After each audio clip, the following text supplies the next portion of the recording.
I think you mentioned in one of your videos that at your size, there's more opportunity. You have more ideas than capital to put to work. Far more ideas than capital. It's because in the smaller space and even the larger space, but if you're looking globally, there's an opportunity somewhere. There's a dynamic or an event that's occurred and put a great company in the gutter somewhere, and so you just need to be sort of watching everything, and you can deploy the capital. Buffett has an entirely different problem. So it's and he has to be very careful with the signals that he's sending to the world. Yeah, it's been pretty impressive how, like, you go back to letters literally decades ago at this point, and Buffett's talking about how scale is going to slow him down, but I think he's still beat the index over like 3, 5, and 10 years now. He's done an impressive job. Yeah. I mean, I think Apple probably has driven a lot of success over the last 5 years. That was a large company that still had a lot of room in it to be quite a significant compounder, I think, at least so far. So having that as 40% of his portfolio. Yeah, and I think he's added a little bit. He mentioned in the meeting. Were you surprised by any of the things that he's bought recently? I wouldn't say surprised. He's always look. He's buying a lot of Occidental. He bought into Activision. He's buying Chevron. He's buying Chevron. I think, and he's allocating to Apple. He knows he needs to be in very big spaces. So he can go in a big way into energy and a big way into technology and a big way into insurance and be able to allocate tens and potentially hundreds of billions. But there's different industries where you just can't push that hard. So I wasn't really surprised with where he allocates capital. There's only because his opportunity set is so small, we're sort of aware of where the capital is probably going. I mean, last year, what was it? Maybe I want to say 26 billion that got just put into repurchases at Berkshire. So these are pretty obvious major strokes, but they really enhance the long-term performance of the security. Yeah. It was fascinating to see because on his Occidental purchase, how he was talking about how volatile it was. That what did he get? He got 14% ownership in the company within 2 weeks or something, which is insane, especially for the size of the position. You would think that, like you were saying before, most of the time he'll move the market if he's pushing like that. So well, and what he's also referring to is the volatility helps. But it's the turnovers of the shares. He can't buy every share that's being sold. So if they're buying a third of the shares on a volume on a daily basis, the turnover has to be so immense. So it must be full of transactional traders, speculators, because I think he pointed this out that they could never accumulate 14% of Berkshire over that period because the turnover doesn't exist. Yeah, and it was like, 40% of the stock's already gone to index funds. Yeah. So you've only got 60% to work with, and somehow he managed 14%. Yeah.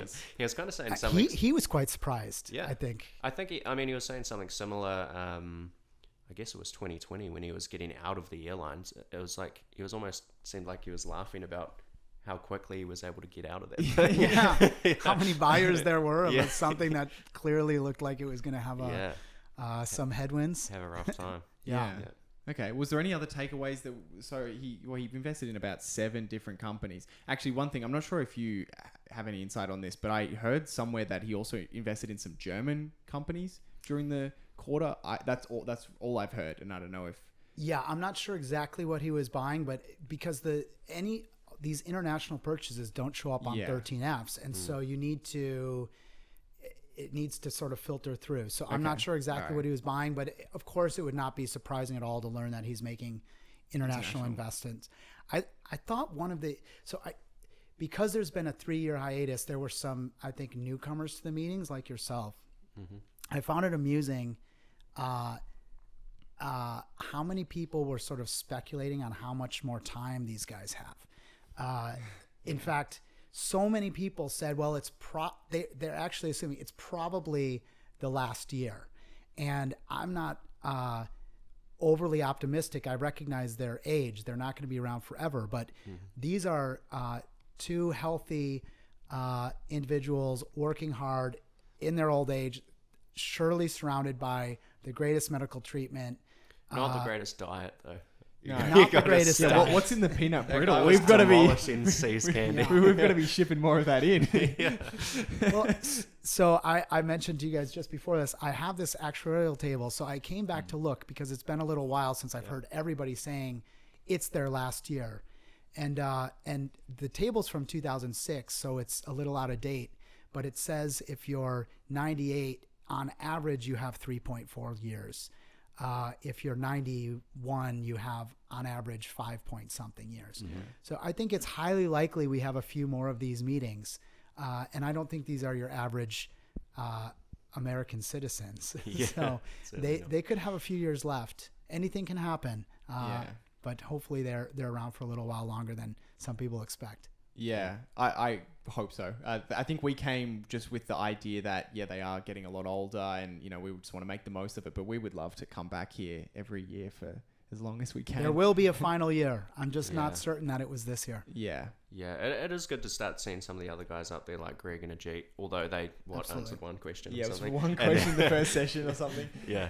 I'd love to see Ted and Todd up there. I don't know what you think about that. Of course, it would be wonderful. I think Buffett's really working hard to shield them from the public view so that when he's gone, they don't suddenly have to start justifying a whole bunch of holdings because it can be distracting and it can bias your thoughts in general. Mm-hmm. So he's trying to keep them under the radar and just have Greg and Ajit running the show. Yeah. Any other takeaways from the meeting?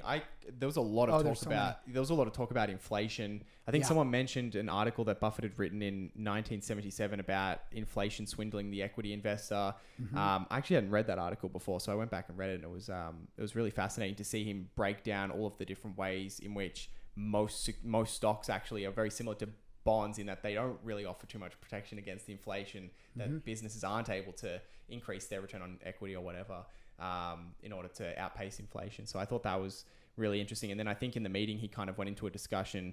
It was kind of from a personal perspective, but I guess it applies to businesses too, that you want to be exceptional at something in order to be able to charge whatever a higher price during inflation. And I think that obviously, I think he was talking to the girl specifically about her personally, but it applies to businesses as well in terms of having some kind of deep moat that allows you to have pricing power. So I thought that was interesting. It was absolutely great advice. When equities are still the place you want to be, but you need to be sort of doing your bottom up analysis and identifying opportunities where they have pricing power, they can pass along the increased costs to their customer base without losing their customer base. And so it's very important to do bottom-up analysis. I think for folks that are just blindly investing in the S&P 500, I think there's going to be a lot of headwinds here over the next few years, and so it's a challenging time, and he's pointing that out. But investing in yourself, you can raise your own prices. So if you're the best performing lawyer or attorney in some state, it doesn't matter what you charge, and if there's inflation, you just move along with it. So. I thought his comments on crypto, although they're not changed from before, it was quite dramatic. And there's a few of us.